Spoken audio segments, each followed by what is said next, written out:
Hi friends, welcome to my channel. నేను ఇప్పుడే కొత్తగా ఛానల్ క్రియేట్ చేశానండి. ప్లీజ్ సబ్స్క్రైబ్ చేసుకోండి. ఈరోజు చిన్న కథ చెప్పుకుందామండి. ఆ కథ ఏంటంటే, ఈలోగా మీరు ఒక పని చేయాలి కదండి. అదేనండి, నా ఛానల్ని సబ్స్క్రైబ్ చేసుకోండి. అయితే కథలోకి వెళ్ళిపోదాం రండి.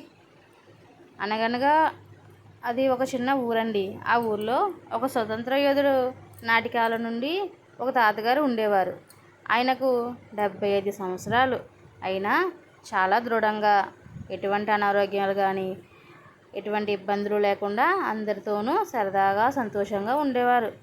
ఆయన ఆ ఊరిలో ఏ విషయమైనా తాతగారికి తెలియకుండా మాత్రం ఉండేది కాదండి. అలా ఆ రోజు ఒకరు తాతగారిని వెతుక్కుంటూ వచ్చి తాతగారిని కోర్టులో సాక్ష్యం చెప్పమని వచ్చారు. తాతగారిని అడగడం వలన పక్కనున్న వాళ్ళు తాతగారిని చూసి నవ్వారు. ఎందుకు నవ్వుతున్నారు అని అడిగితే తాతగారు ఏమిటి సాక్ష్యం చెప్పడం ఏమిటని అడిగారు.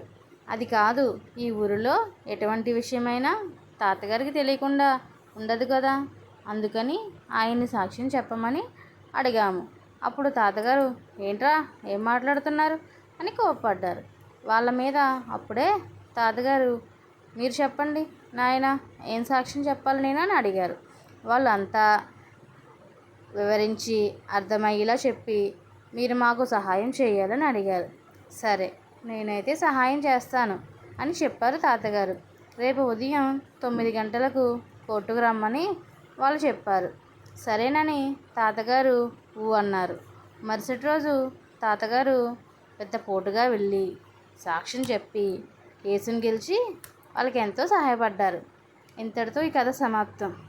థ్యాంక్స్ అండి. ప్లీజ్ సబ్స్క్రైబ్ చేయండి. Support me. Thank you.